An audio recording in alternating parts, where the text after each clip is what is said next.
Quels sont les conseils que vous pouvez donner à un étudiant qui s'apprête à aller en Chine pour 1 an de langue et souhaite continuer dans sa filière par après, avec cette fois-ci une bonne bourse? Nous répondons à cette question dans cette vidéo. Katia House et encore Mela Chinese, votre agence qui vous facilite l'obtention de bonnes bourses pour étudier en Chine. Alors, comme vous le savez déjà, dans cette série, nous nous sommes proposés de répondre à toutes vos questions afin que vous puissiez éviter de commettre des erreurs bêtes que nous avons nous-mêmes commises lorsque nous arrivions nouvellement en Chine. Alors, la question, comment est-ce que tu peux faire pour pouvoir garantir une bonne bourse après tes 1 an de langue que tu allais faire en Chine? Premièrement, je te recommande d'être très éveillé. Qu'est-ce qu'on a dit? Très éveillé. Ça veut dire, il faut faire bonne impression au niveau de l'administration de ton école.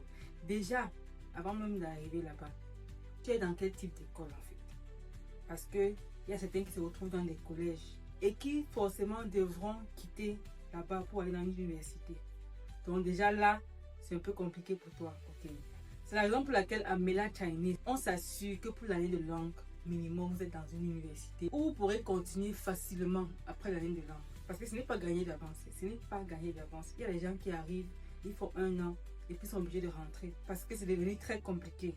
On a par exemple nos étudiants qui sont en train d'aller en Chine en ce moment, ce mois-ci, et ils savent exactement ce qu'ils vont faire. Et puis le plan est clair.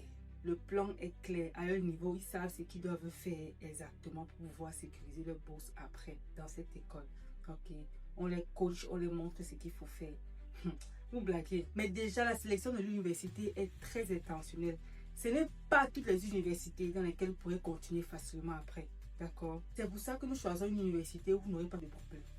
Et donc, ceci étant, la première chose, c'est il faut être proactif. Les enseignants qui sont dans le bureau des étudiants internationaux doivent être des meilleurs amis. D'accord? Les laochis qui sont dans le bureau des étudiants internationaux là, doivent être tes meilleurs amis.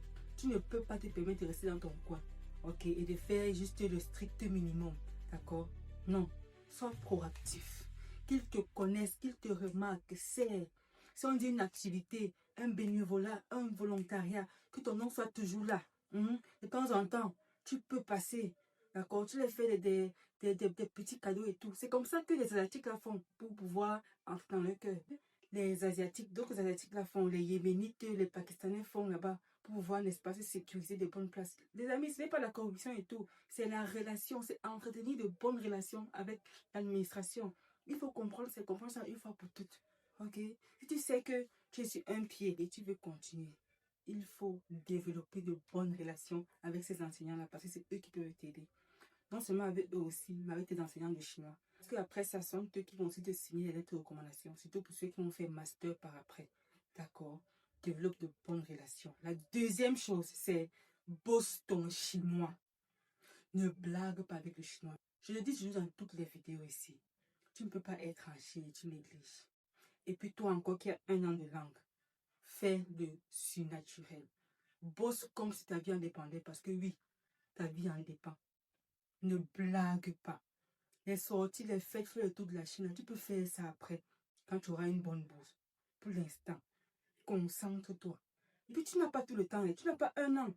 Ça veut dire que tu dois au moins avoir l'examen. Si tu es parti en septembre aussi, tu dois avoir l'examen du HSK au moins pour au trop tard janvier, février. D'accord? Parce que quand les bourses s'ouvrent là, c'est très compétitif. Il y a les quotas. D'accord?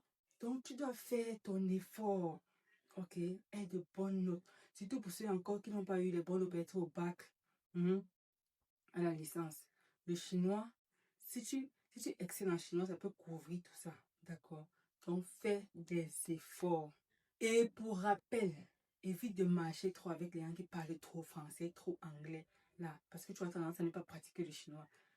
Essaye de t'entourer. Je vais dire, tu es en mission urgente. Dans le bus, parle.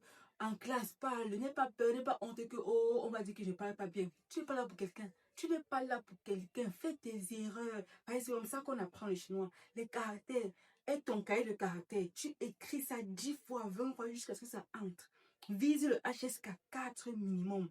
HSK 4 minimum. Est-ce que tu entends? pour l'instant, les 2 conseils, c'est digère d'abord et je reviens avec les autres.